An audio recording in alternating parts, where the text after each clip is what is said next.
आप मेरी बात सुनेंगे एक बार के लिए, ठीक है, और इसलिए सुनेंगे क्योंकि अभी यदि आपने मेरी बात सुनी, क्लिक कर दो, यदि आपने मेरी बात सुनी तो ना आपका ये मान के चलिए कि 3 नंबर का क्वेश्चन आया तो 2 नंबर का क्वेश्चन हो जाएगा सिर्फ मेरी 10 मिनट बात सुनने से, ठीक है, तो सुन लेना चाहिए, ठीक है। तो अब देखिए ये जो हमारा चैप्टर है वर्क एंड एनर्जी, तो सबसे पहले हम वर्क और एनर्जी को इंट्रोड्यूस करते हैं कि वर्क का मतलब क्या होता है। पहले मैं आपको थ्योरेटिकल वैल्यू इसकी बता चुकी हूँ, तो यहाँ पे फॉर्मूले पे आ जाते हैं कि W = F × S होता है। F क्या होता है? फोर्स होता है।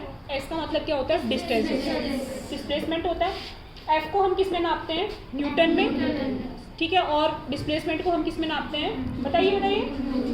अरे डिस्प्लेसमेंट गया इधर से इधर, डिस्प्लेसमेंट मतलब दूरी, न्यूटन मीटर बताया था ना, डिस्टेंस मीटर में नापते हैं ना, तो F जो W = आपका क्या हो गया? न्यूटन मीटर, और W की यूनिट क्या होती है? जूल, तो 1 जूल = क्या हो जाएगा? Newton metre. यहाँ तक कोई डाउट हो जाएगा ना बेटा? अब इसमें कुछ क्वेश्चन आते हैं कि work done is 0, work done is positive और वर्क डन इज नेगेटिव। ध्यान से सुनिए, इसमें क्वेश्चन आएगा if there is no displacement, यदि कोई चीज़ सरकी ही नहीं, और एक क्वेश्चन आता भी है कि if a man is lifted a bag on his head then the work done, then it is 0। If you are pushing a wall, then the work done is 0 because there is no displacement. Any doubt? If you are doing the work in the direction of the force, यदि मान लीजिए कोई आदमी भाग रहा है और मैं पीछे से ही धक्का दे रही हूँ, तो वर्क डन पॉजिटिव हो जाएगा, स्पीड बढ़ गई। कोई आदमी ऐसे जा रहा है और मैं ऐसे आ रही हूँ, तो मैंने किसके फ्रिक्शन के डायरेक्शन में काम किया, उसके अपोजिट काम किया, तो वर्क डन क्या हो जाएगा? नेगेटिव हो जाएगा। यहाँ तक बात समझ में आ गई। फिर इसके बाद में आता है एनर्जी। एनर्जी का मतलब क्या होता है? एनर्जी का मतलब होता है कैपेसिटी ऑफ वर्क, कि आप कितना काम कर पा रहे हैं, दैट इज द एनर्जी, ठीक है। There are many forms of the energy. 1 minute चुप रहिए। Kinetic energy, potential energy, mechanical energy, solar energy, chemical energy, heat energy etcetera. Thermal energy भी होती है।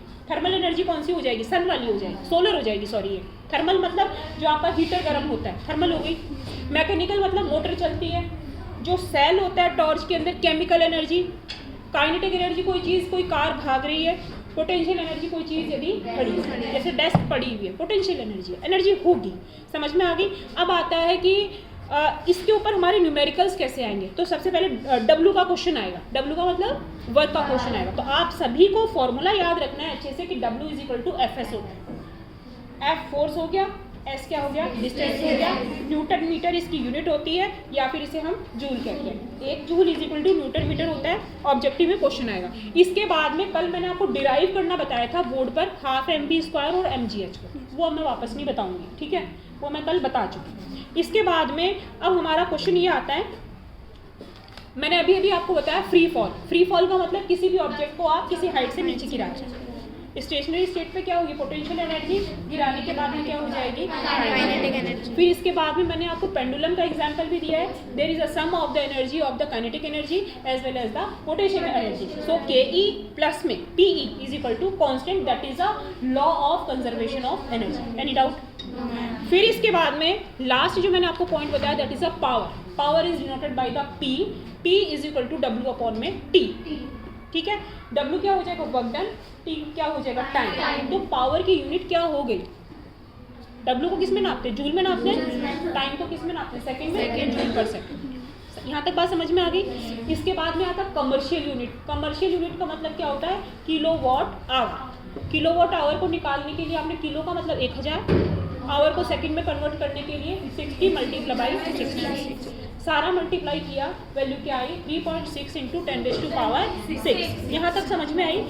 ये 3.6 × 10⁶ है, दैट इज द जूल, और it is equal to the 1 unit. इसको मैंने आपको समझाने के लिए भी बताया कि यदि कोई कहता है कि मेरी फैक्ट्री में 5 लाख जूल इलेक्ट्रिसिटी यूज हुई, जूल पर सेकेंड यूज हुई है, तो आप क्या करेंगे? उसको जल्दी से 3.6 × 10⁶ से डिवाइड कर देंगे, जिससे वो वैल्यू किस में आ जाएगी? यूनिट में। बात समझ में आ गई? यही चैप्टर है और बहुत बढ़िया चैप्टर है, ठीक है। मेरे हिसाब से न्यूमेरिकल भी आएगा तो बहुत ईजी आएगा।